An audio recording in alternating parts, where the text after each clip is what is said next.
Hey guys, and welcome to another episode of Digital Classroom. Today we're going to talk about something that I think is really important for the mobile workflow on your desk. So join us for today's episode of Digital Classroom.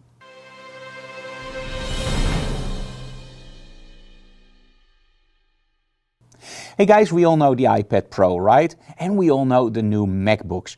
Now, one thing that over the years have changed is actually the way that we work.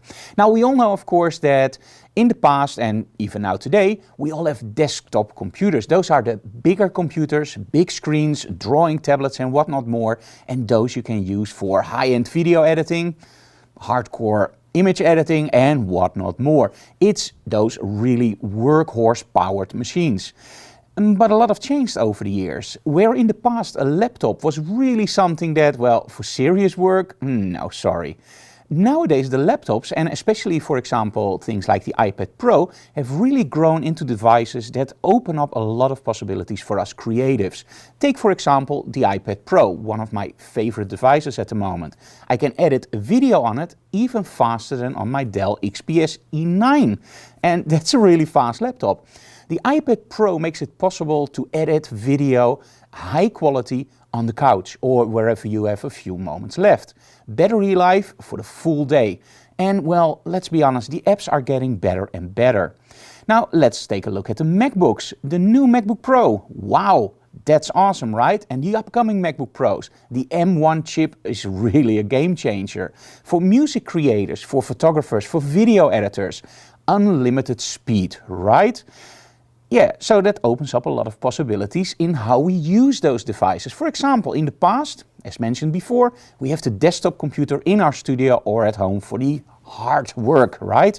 And the laptop, yeah, wait a minute, that changed, right? Because I just told you that those laptops are amazing. So in the future, what a lot of people will do, and nowadays a lot of people already do, by the way, is just get rid of that desktop computer. Now, let's be honest, why should you use two computers for the same work, right? It costs you a lot of money, but it's also not really handy. For example, you open up a photo in Photoshop. Now, of course, you can use the cloud, but wouldn't it be awesome that if you open up that photo on the desktop, it would be exactly the same as on your laptop? Use the same plugins, use the same filters, use the same software, use everything exactly the same, even the layout. Yeah, that's how I work actually. My laptop is almost exactly the same as my desktop. And that made me wonder, nowadays that the laptops are so incredibly fast and so incredibly extendable, why should I keep that desktop computer? So we still have a desktop computer here in the studio because, well, it's here. But actually all my work nowadays is done on my laptop or on my iPad Pro. And that gave me a huge problem that we finally solved. So how do you connect everything that you use to an iPad Pro or to a computer? Let's start with, very simple, your MacBook Pro. You have a few USB-C ports or Thunderbolt ports, but that's about it. One you already lose for power, one you already lose for an external monitor, and then you only have two left. So what do? You need network, you need a printer, and that's about it, right? Well, not really, because on those USB-C ports or Thunderbolt ports, you can actually use a dongle. And let me just show you one of those dongles. Now, this is a more extensive dongle. So we have the USB-C connector, we have a few USB ports, HDMI, of course a card reader, and it just looks really nice. They retail for about anywhere between 30 and 70 euros. These are nice. The only problem is that, well, they are nice, but they don't do everything. For example, this one is awesome, but it doesn't have a network controller. So I still need an extra port on my computer. Now, take for example the iPad Pro. I can use this on the iPad Pro and use, for example, an external hard drive. That works great. I can use it on USB or USB-C. Great. However, the problem with this one is it doesn't charge my iPad Pro. So you need another one, right? So for the iPad, I actually got something else too. This dongle. This one works like a charm. We have card readers, we have one USB-C, we have one normal USB, we even have an headphones out, and it just connects to your iPad via this little device. And well, that's also the problem. This one retails for about 100 euros and it drains the battery of your iPad pretty fast.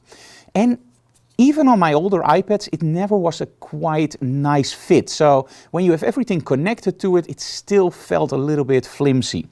So this one, without a doubt, not my favorite. This one didn't charge. I have a few more and they all work, but they all have certain problems. Like for example, on the iPad Pro, on one of the dongles, my sound card isn't detected. Now you might wonder, why use a sound card on an iPad Pro? Music production, right? I really love recording music, playing guitar, playing drums, keys. And there's so many cool apps on the iPad Pro. But your sound card has to work, right? And you don't want intermediate pauses in your music, which aren't supposed to be there. So dropouts, not a good thing. Well, this one, out of the window, didn't work. So overall, I've collected about 6 or 7 of those devices and they all work to a certain point.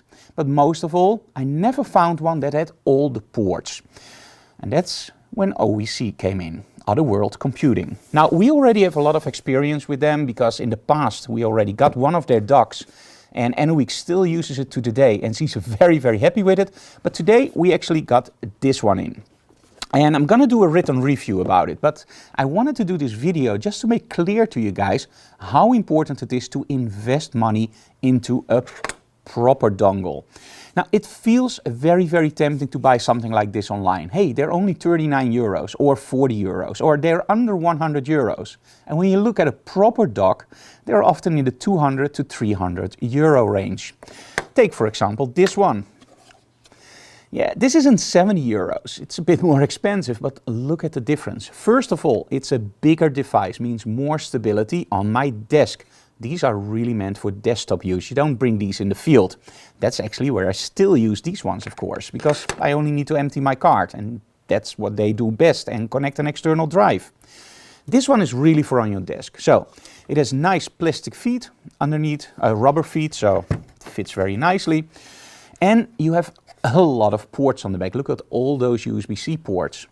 There's also, of course, a network controller. Yes, very important if you're on your desk, because Wi-Fi is great, but if you work on a NAS, it's very, very slow. So you really need that network connector. And this is something that I hear from a lot of guys. Why do you need a network converter? Very simple. Try copying 10 or 20 gigs over Wi-Fi to your NAS.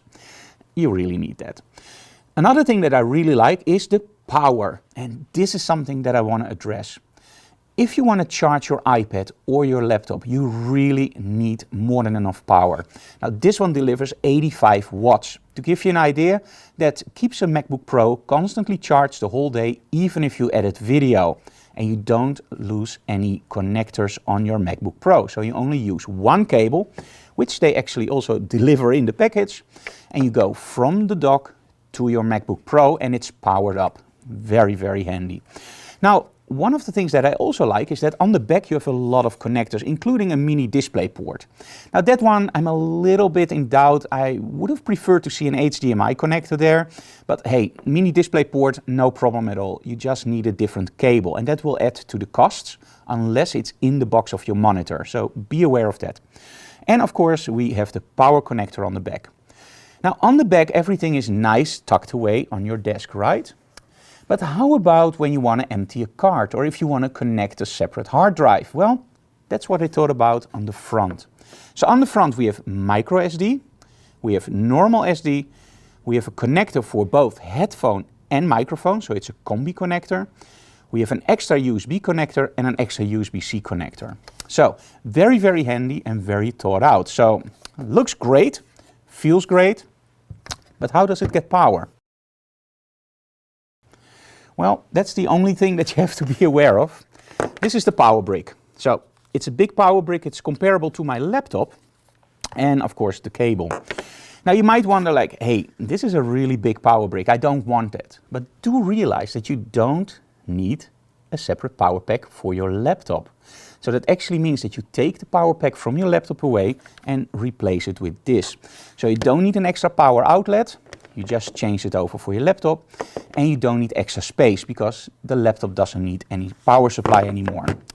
The main advantage for me, however, is that I have a desk setup where I'm very flexible. I'm using my laptop and my iPad Pro in the same location. I use it also on the same peripherals. So I use a mouse, I use a keyboard, I use my sound card, and I use my monitor. And all those are connected via USB. In the past, with these dongles, I always needed an extra hub for USB, and switching over from the laptop to the iPad Pro was a little bit of a hassle because you have to change over stuff.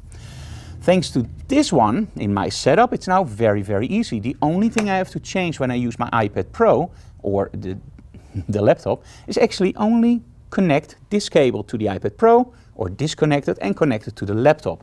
Everything else is still connected and everything works. So you can really fast switch between the laptop and the iPad Pro. So you pay a little bit of extra money, but at least you don't need 3 or 4 dongles to do different things. Everything is now in one, and I really like that.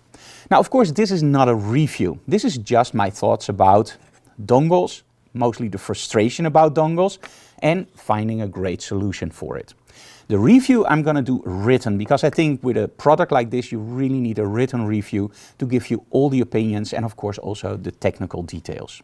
So I hope you enjoyed this small episode of Digital Classroom, just talking about dongles and solutions, and I hope that you also enjoy the written review, which we will do next week. Thank you so very much for watching, guys. If you like what we do, subscribe to our channel, leave comments below, and of course smash that like button because we really like that. But most of all, tell other people about our channel so we can grow. See you again next time. Bye, guys.